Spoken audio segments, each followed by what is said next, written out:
قرآن پاک پڑھنے کے ساتھ ساتھ ہم دعائیں بھی یاد کرتے ہیں اور ان کو پڑھا بھی کرتے ہیں. ہم اس کو پڑھتے ہیں سبحان اللہ و بحمدہ عدد خلقہ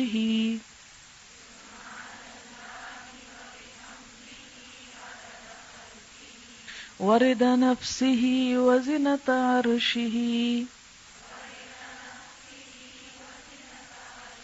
ومداد کلماتہ.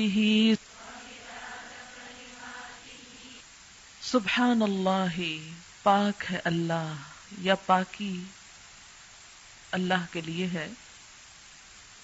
وبحمدہ، اور ساتھ اس کی تعریف کے، یعنی اللہ کی پاکی بیان کرتا ہوں اس کی تعریف کے ساتھ. کتنی پاکی بیان کرتا ہوں، کتنی تسبیح کرتا ہوں؟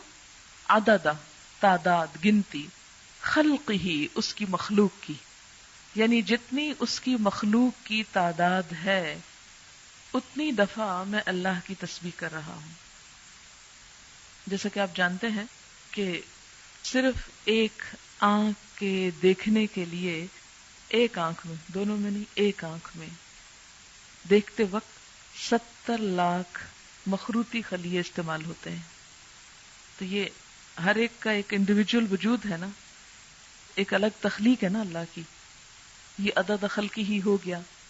پھر اسی طرح ستاروں کی تعداد کے بارے میں کہ اگر ہر ایک کا صرف ایک فرضی نام رکھ لیا جائے جیسے اے بی سی، تو جتنے ستارے آسمانوں میں موجود ہیں ان کو گننے کے لیے 300 کھرب سال چاہیے.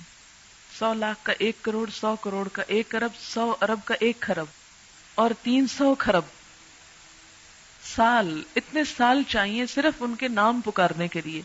تو اب آپ خود سوچیں کہ ان کی تعداد اپنی کتنی ہوگی، کیونکہ 1 منٹ میں آپ کئی نام لے سکتے ہیں. تو اب جب ہم تسبیح کرتے ہیں، جیسے تسبیح پڑھتے ہیں دانوں کے اوپر، تو ہم کہتے ہیں سبحان اللہ سبحان اللہ سبحان اللہ سبحان اللہ، یا انگلیوں کے اوپر پڑھ رہے ہیں آپ، تو ایک وقت میں آپ کتنی دفعہ پڑھ سکتے ہیں؟ مثلا 1 منٹ میں چند دفعہ ہی پڑھیں گے نا. لیکن اگر آپ یہ جملہ بول دیتے ہیں سبحان اللہ و بحمدہ عدد خلقہ، کہ اللہ کی پاکی اس کی تعریف کے ساتھ اتنی مرتبہ جتنی اس کی مخلوق کی تعداد ہے. اور اللہ تعالیٰ کی مخلوق کی تعداد کتنی ہے؟ اللہ تعالیٰ خود فرماتے ہیں وَإِن تَعُدُّوا نِعْمَةَ اللَّهِ لَا تُحْصُوهَا، اگر تم اللہ کی نعمتوں کو گننے لگ جاؤ تم ان کو گن نہیں سکتے، ان کا شمار نہیں کر سکتے. تو ہم تو گن ہی نہیں سکتے. اسی لیے کہتے ہیں نا کہ کما ینبغی لجلال وجہک، جیسی ہونی چاہیے ہم تو کرنے کے قابل ہی نہیں ہیں، ہماری تو زبان اس اہل ہی نہیں. تو اسی لیے عدد خلقہ ورضا نفسہ، رضا کہتے ہیں رضامندی کو، نفس ہی اس کے نفس، یعنی اللہ کی ذات کی رضا کے مطابق، یعنی اتنی تسبیح، اتنی حمد کہ جس سے وہ راضی ہو جائے.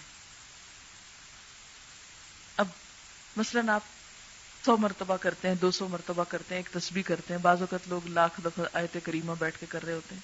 تو اب ہمیں تو نہیں پتا کہ اس 1,00,000 دفعہ سے اللہ تعالیٰ راضی ہوئے ہیں یا نہیں. ویسے اس نے جب کہا ہی نہیں، مانگا ہی نہیں 1,00,000 دفعہ، تو ہم نے اپنے پاس سے بنا لیا. نہیں، میرا خیال ہے 1,25,000 ہے، شاید میں غلطی کر رہی ہوں. وہ پتہ نہیں 25 اور کس نے بڑھائے ہیں، کس نے اپنے ہاتھ میں قانون لے لیا. خیر، اب یہ ہے کہ ہم تو وہ کر ہی نہیں سکتے. تو ہم اللہ تعالیٰ سے یہ درخواست کرتے ہیں کہ یا رب، ہم اتنی تیری تعریف کرنا چاہتے ہیں کہ جس سے تیری رضامندی حاصل ہو جائے، تو خوش ہو جائے. وزنۃ عرشہ، اور اس کے عرش کے وزن کے مطابق. وزنۃ عرشہ، اس کے عرش کا وزن کتنا ہے؟ ہمیں تو کچھ معلوم نہیں کہ اس کا عرش ہے کتنا. امام مالک نے کہا تھا نا کہ اس کے بارے میں سوال بدعت ہے. سوال بھی مت کرو کہ کیسا ہے وہ، ہمیں نہیں معلوم، بس اتنا پتا ہے کہ وہ ہے، کیسا ہے یہ نہیں معلوم. تو جیسا بھی وہ ہے وہ اس کو معلوم ہے، لیکن وہ چونکہ بہت بڑی چیز ہے، وسع کرسیہ السماوات والارض، تو وہ جتنا بھی ہے اس کے برابر.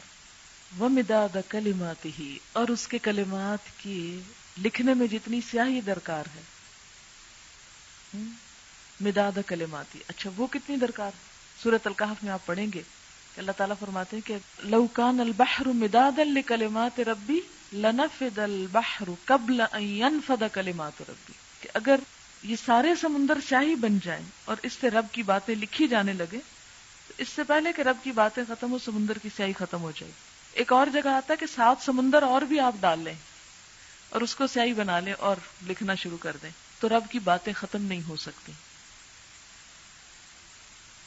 تو پھر اس کے لیے کتنی سیاہی چاہیے ہوگی، ہم تو اس کے بارے میں امیجن بھی نہیں کر سکتے. فرمایا جتنی چاہیے وہ مداد کلمات، کہ اس کے کلمات جتنے ہیں ان کو لکھنے کے لیے جتنا وہ مٹیریل چاہیے اس سب کے برابر.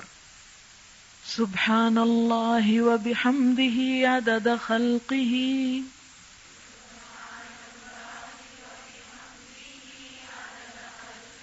ورضا نفسہ وزنۃ عرشہ